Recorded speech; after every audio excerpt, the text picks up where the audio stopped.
Deer student, welcome back. Class 12-এর third সেমিস্টারের এবিটিএ প্রকাশিত হয়ে গেছে এবং তোমরা অনেকেই হয়তো বইটা পেয়ে গেছো এবং তোমরা প্রতিটি প্রশ্নপত্রের উত্তর জানার জন্য অনেকটাই আগ্রহী। তাই আজ আমরা ক্লাস 12-এর বাংলা মডেল প্রশ্নের উত্তর সংক্রান্ত বিস্তারিত আলোচনা করব। প্রতিটি মডেল প্রশ্ন আমরা প্রত্যেক দিন কোশ্চেন অ্যান্সার সলভ করব এবং প্রত্যেক দিন তোমরা এগুলো প্র্যাকটিস করো।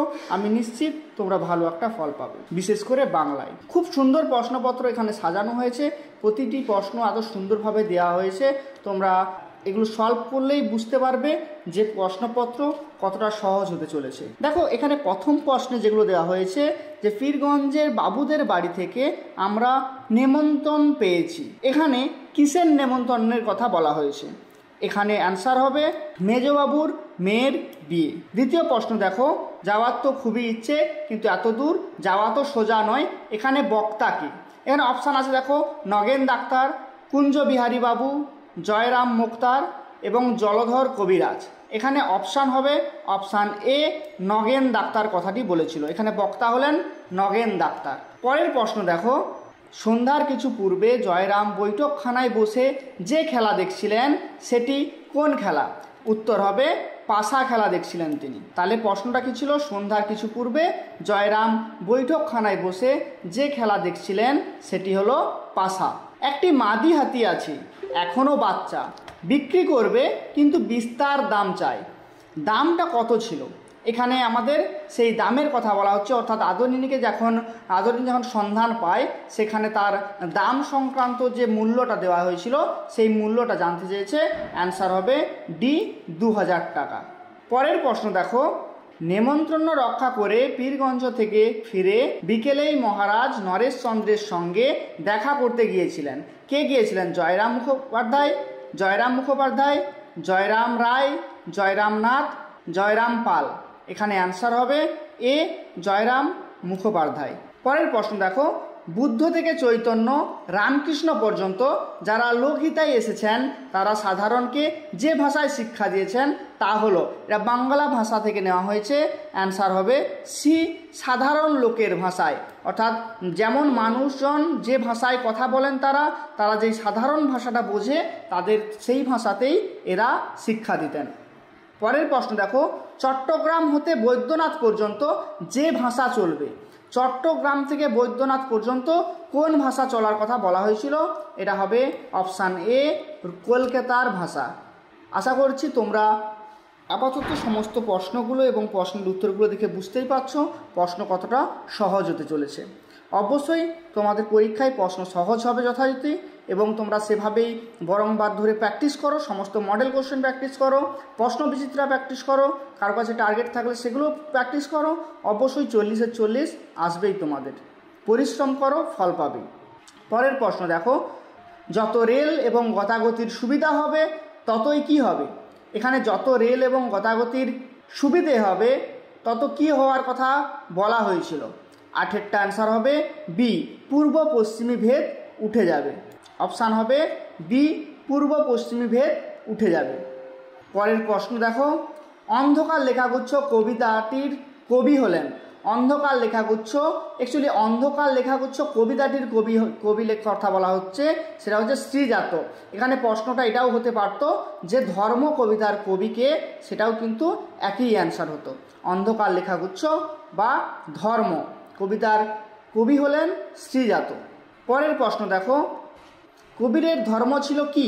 কবিরের ধর্ম সত্যের রূপ, সত্যের বয়ান, না সত্যের গান, না সত্যের কথা? অ্যান্সার হবে বি, সত্যের বয়ান। পরের প্রশ্ন দেখো, ভ্যান গগ বিখ্যাত ছিলেন। ভ্যান গগ কোন কারণে বিখ্যাত ছিলেন?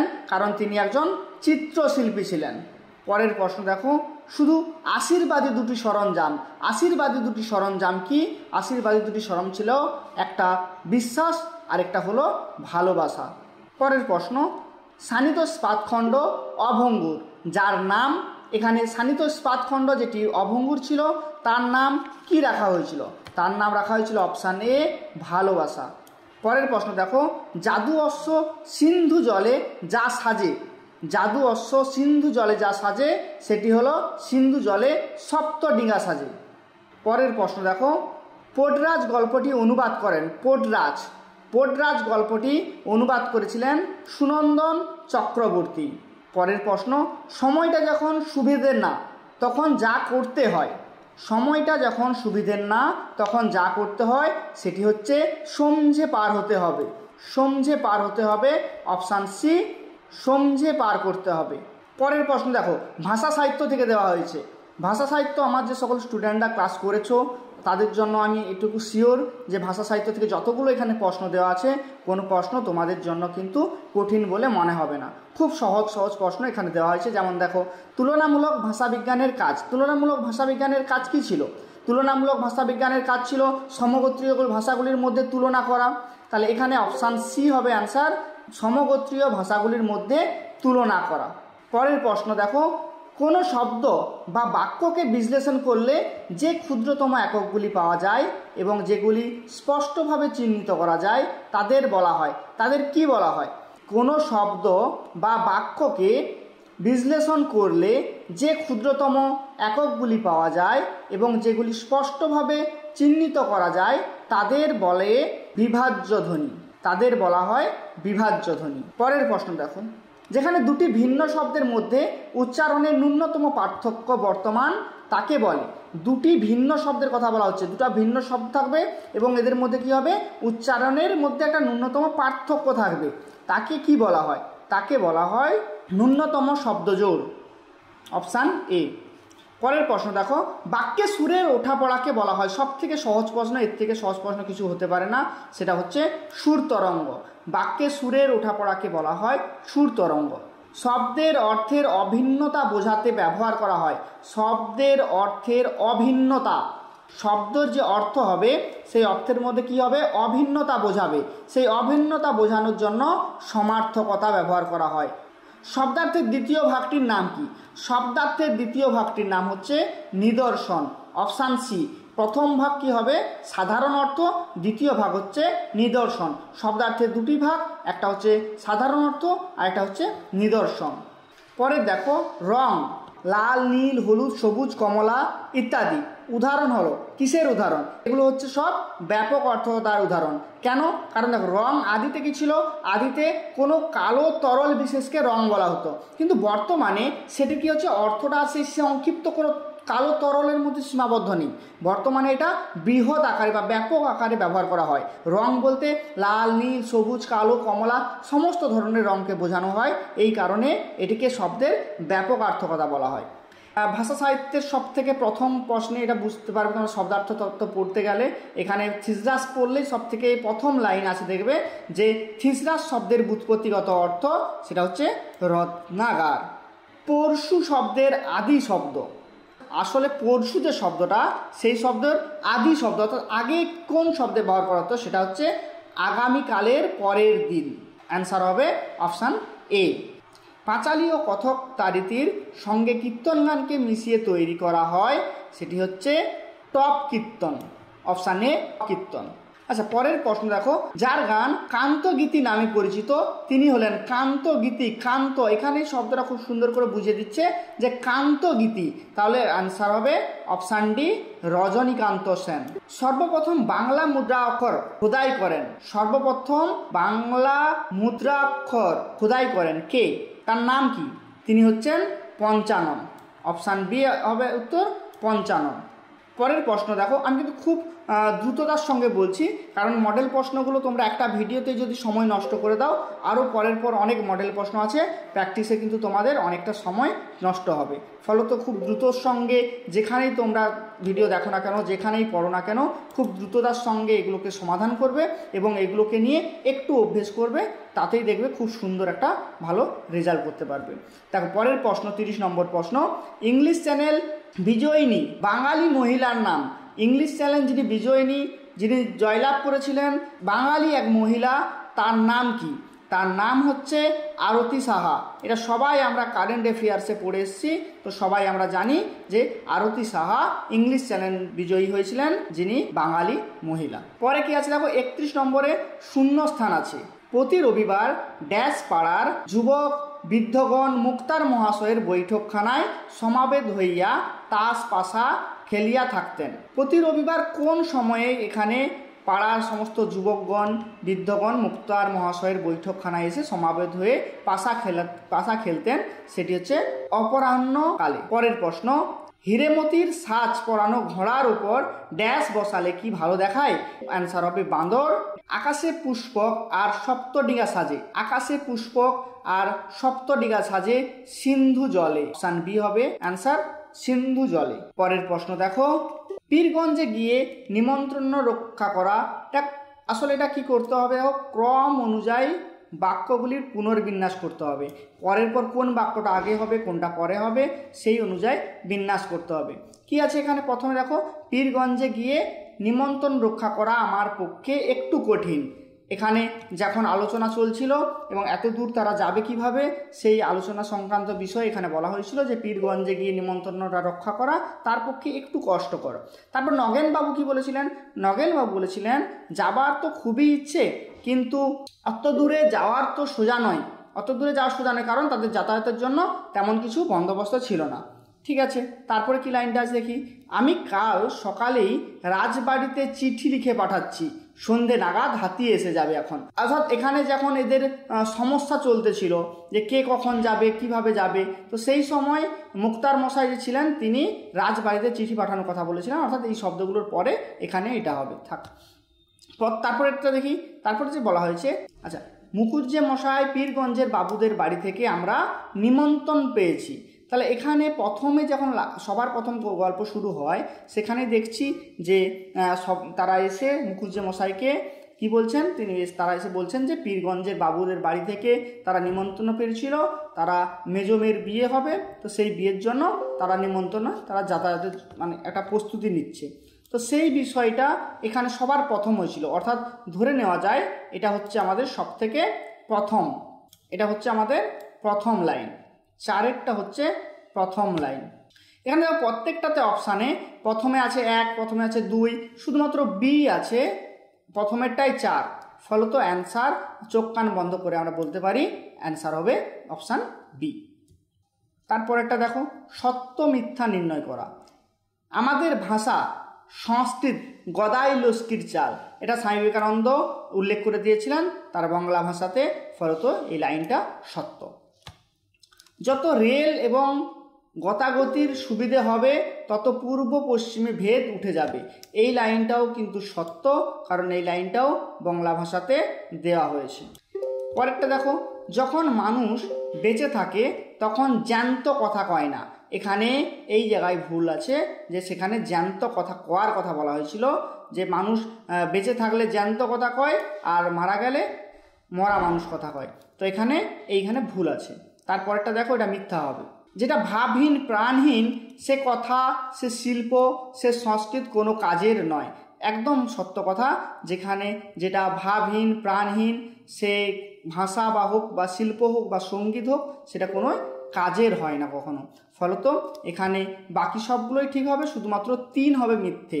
এখানে দেখো অপশান হচ্ছে এ, সত্য সত্য সত্য, বাকি শুধুমাত্র এটাই আছে মিথ্যে, ফলত অ্যান্সার হচ্ছে অপশান এ।